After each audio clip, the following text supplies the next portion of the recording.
Information technology university से मैं दावत देता हूँ नवीद अहमद को, जिनकी उर्दू मज़ाहिया तकरीर का मौजू है सुना है उसका मनी लॉन्ड्रिंग का धंधा है। ख़वातीनो हज़रात, सबसे पहले तो मैं सलाम पेश करना चाहूँगा GCU डिबेटिंग सोसाइटी को, क्योंकि इन्होंने पाकिस्तान डिबेटिंग सर्किट को हमेशा बेहतरीन स्पीकर्स दिए हैं। ऐसे स्पीकर्स जो अपनी आवाज़ से बुखारी ऑडिटोरियम पर सहर तारी करते रहे। आज भी आपके सामने ऐसे ही दो बेहतरीन स्पीकर्स मौजूद हैं। एक इस दीवार पे लगा हुआ है, दूसरा उस दीवार पे लगा हुआ है।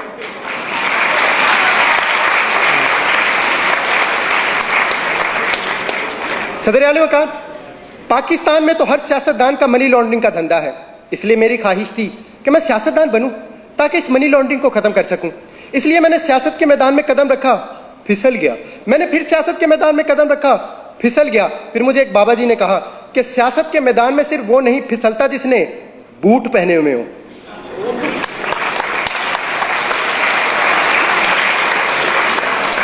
मैंने कहा बाबा जी मेरे पास तो बूट नहीं है, मैं क्या करूं? कहने लगे आपने घबराना नहीं है, तुम बूट पॉलिश कर लिया करो।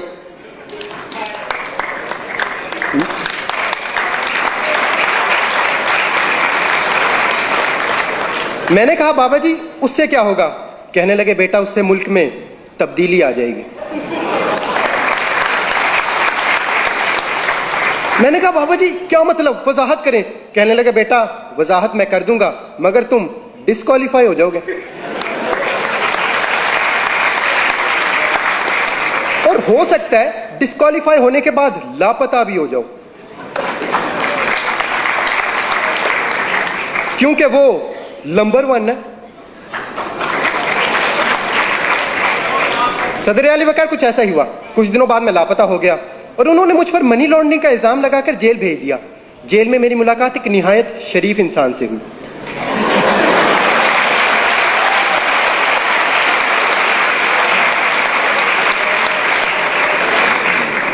वो बहुत दरवेश इंसान थे। खाना खाते वक्त एक निवाला खाते, एक दीवार को लगाते, फिर एक निवाला खाते, एक दीवार को लगाते। मैंने उनसे पूछा ये आप क्या कर रहे हैं? कहने लगे खाता हूं लगाता भी तो हूं।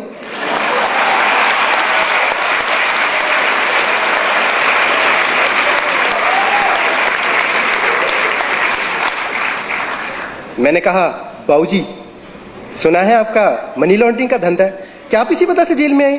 कहने लगे नहीं बेटा, ये कहानी है 1990 की, जब मैं छुट्टियां गुजारने खलाई जहाज में बैठकर खला में चला गया। वहां पर मुझे एक खूबसूरत एलियन लड़की नजर आई। मुझे उससे मोहब्बत हो गई। उसकी खास बात यह थी कि वो हील की बजाय बूट पहना करती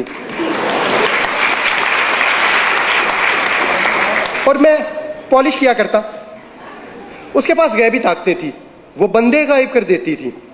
वो बंदे ऐसे गायब करती थी जैसे GCU वालों ने कफील राना को गायब किया।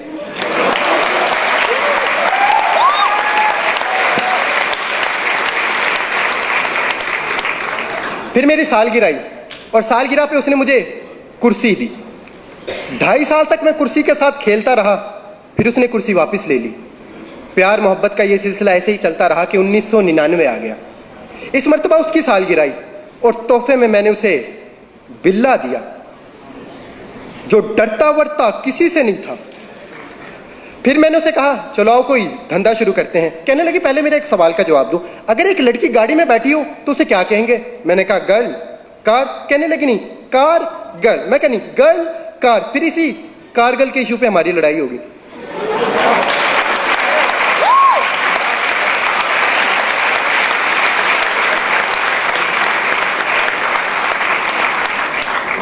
लड़ाई इतनी शदीद हुई कि उसने मुझे घर से बाहर निकाल दिया।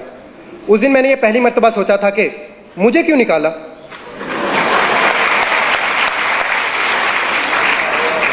फिर वो 5 साल तक शुजात के साथ साइकिल चलाती रही।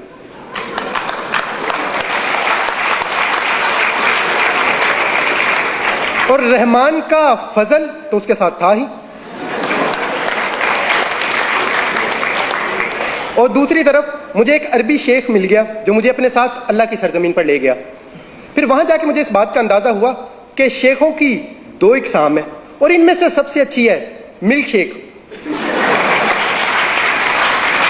फिर वहां पर मैंने खजूर की रेडी लगाई, जिस पर सुबह में शाम को मेरा बेटा बैठा करता, और खजूर के कारोबार में हमें दिन दुगनी और रात चुगनी चुगनी चुगनी तरक्की हुई। फिर मैंने मनी लॉन्ड्रिंग का धंधा भी शुरू कर दिया। खजूर का कारोबार इतना बढ़ा कि खजूर को जखीरा करने के लिए हमें लंदन में फ्लैट खरीदना पड़े। कतर का शहजादा तो खत लिखकर खजूर मंगाया करता। माइक्रोसॉफ्ट ने भी हमसे कई मुआहदे किए कैलिबरी में।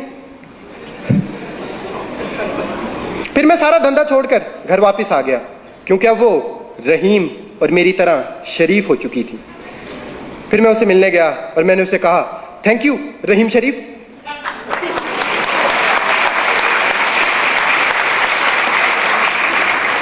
फिर एक दिन हम दोनों वोट डालने पोलिंग स्टेशन गए। वो अपना वोट डाल रही थी कि वोट जमीन पर गिर गया। यह देखकर मुझे बहुत बुरा लगा और मैंने उसे कहा, वोट को इज्जत दो।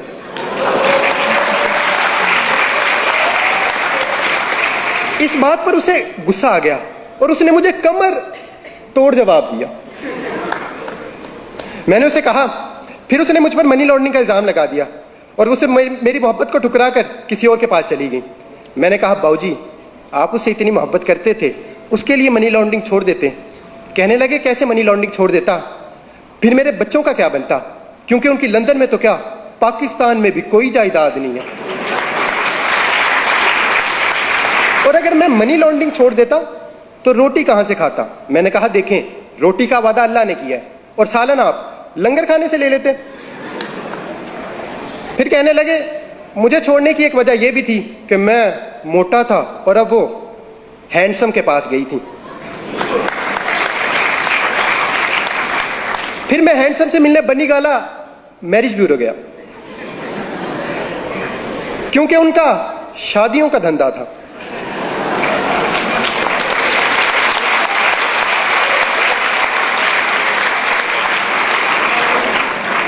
मैंने उनसे पूछा कि एलियन लड़की को आपसे मोहब्बत कैसे हुई। कहने लगे, ये मई के महीने की बात है, जब मैं तकरीर करते हुए स्टेज से गिरा। जब एलियन लड़की को यह मालूम हुआ कि मैं गिरा हुआ हूं,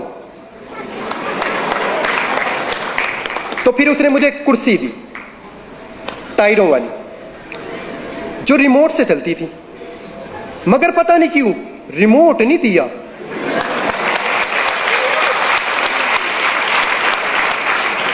फिर वो 1 साल तक कुर्सी चलाती रही कि रिमोट की बैटरी खत्म हो गई। उसने चार्ज करना चाहा, प्लग दूर था, इसलिए फिर मैंने उसे एक्सटेंशन दी।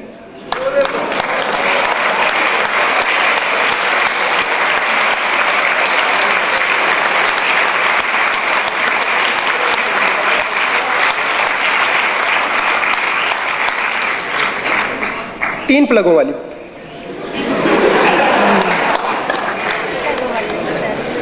क्योंकि उसकी उम्मीद नाज का हमसे ये मान था कि आप सर्विस बढ़ा दीजिए।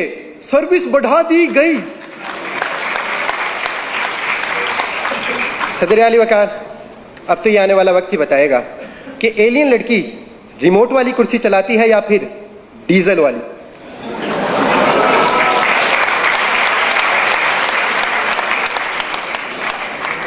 मगर मैं इस तमाम कहानी के बाद अब सियासतदान नहीं बनना चाहता, क्योंकि हमारे हुक्मरानी सियासतदानों की नहीं बल्कि एलियन लड़की की है।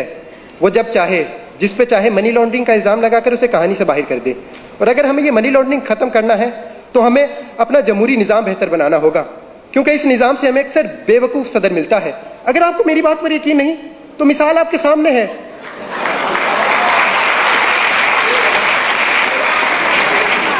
अमरीकी सदर की। शुक्रिया।